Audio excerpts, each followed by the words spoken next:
Well, let's get you more from United States of America, where Venezuela's captured leader Nicolás Maduro has been brought to court in Manhattan to face criminal drug charges along with his wife Celia Flores. Now, it is being said that criminal defense attorney David Werkstrom will represent them in court. These are the latest images that show U.S. officials bringing Maduro and his wife to court.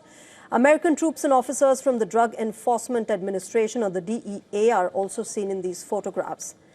Just a short while back, a motorcar arrived at the New York courthouse with high security arrangements in place. The visuals on your screen show the moment when American military brought Maduro from prison to take him to the courthouse.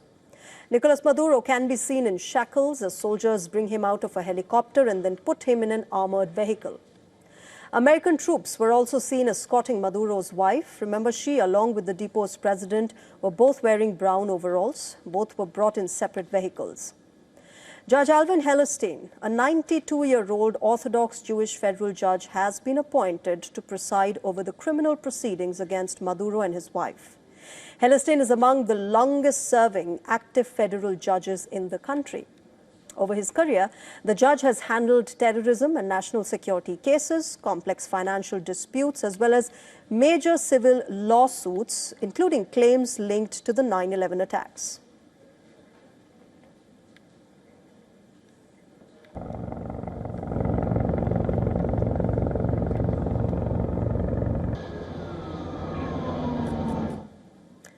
And for more on this, I am joined by my colleague Susan Teherani. She's been tracking all the updates at the New York court. I'm also joined by Mr. Richard William Painter. He is a lawyer and professor. He's also somebody who's worked under the Bush administration. Good evening and welcome to both of you. Susan, I come to you first. You've been tracking the minute-to-minute updates at New York, where Nicolás Maduro has been, produced. What is exactly happening there? We know that this is a veteran judge who's begun his hearing. There are 4 counts of charges that are pressed against Nicolás Maduro and his wife. Get us the latest that is happening there. Nicolás Maduro, the deposed Venezuelan leader, is in the courthouse behind me right now. And while there is a lot of action here outside of the courtroom, he is expected to face the judge in a few hours from now, about 12 p.m. local time. Right now, it's about 9:37 a.m. But while the proceedings inside will be very mundane, it will probably be very short. The charges against him will be read to him: narco-terrorism, conspiracy to import cocaine into the United States, weapons offenses linked to drug trafficking, and coordination with Colombia's FARC, which is a designated terrorist group by the United States. Of course, his wife is also facing cocaine conspiracy charges as well. That's going to be very fast. However, once a jury is picked and once the trial gets going, well, that's going to take a long time, possibly into 2027. Nonetheless, I just want to give you some color about what's happening here behind me. You can see that cameras and individuals, a small group of pro-Maduro protesters standing there, and then some that are anti-Maduro. They have the Venezuelan flag. They're standing side by side. Cameras as far as the eyes can see. International media out here reporting. It's a very important case on the one hand from a narco-terrorism standpoint, but also one that has major geopolitical implications moving forward. But nonetheless, everyone is waiting for the judge to face Maduro. And then, like I mentioned, it's just going to be a very lengthy process. Right. Susan, I'll keep coming back to you for the latest. Thanks very much for joining us at the moment.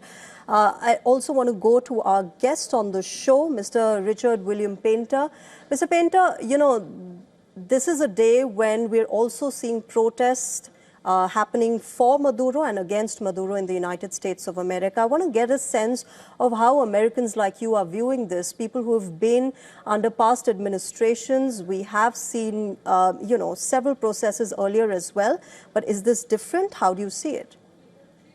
Well, I don't think there are very many people in the United States who don't recognize that Maduro is a very evil person, a criminal. But still, that does not justify the United States violating international law.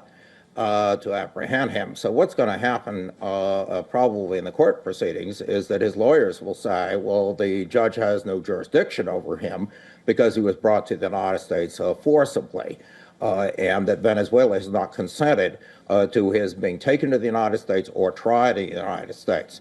There is precedent for this. When in 1990 we went down to Panama and seized Manuel Noriega, who was also involved in drug dealing, and there's an Office of Legal Counsel memorandum prepared by William Barr, who later became the Attorney General of the United States, saying that that was justified.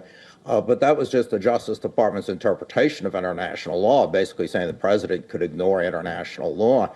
The only reason that Noriega could be tried and sent to prison is that Panama then consented and agreed. Even the apprehension of the most notorious war criminal, one of the most notorious in history, Adolf Eichmann in Argentina by Israel. Israel apologized, acknowledged they were clearly in violation of international law. They never argued there was a justification or excuse for some reason because Argentina was harboring war criminals. They apologized to Argentina. Then Argentina said, okay, we won't insist that he be returned. And then Israel was able to try him, convict him, and hang him for war crimes. But Israel clearly violated international law in 1960 there. Mr. So Pinto. what has to happen is that the United States has to work in accommodation with Venezuela, where Venezuela agrees, where we apologize, we recognize we violated international law, and that Venezuela then agrees that he can still be tried for narcotics crimes here in the United States. But absent that, I don't think it has jurisdiction. Mr. Painter, since you're giving past examples, one of the past precedents is also of the former Honduran president, Juan Orlando, who was sentenced to 45 years in prison for drug trafficking, but Donald Trump eventually pardoned him. Do you see that happening in the case of Nicolas Maduro? I don't think anyone's going to pardon Nicolas Maduro. I don't know why that pardon was handed out. I don't know why we would pardon drug dealers. But the key difference is that I don't believe the United States violated international law in that instance of apprehending him and trying him for drug crimes.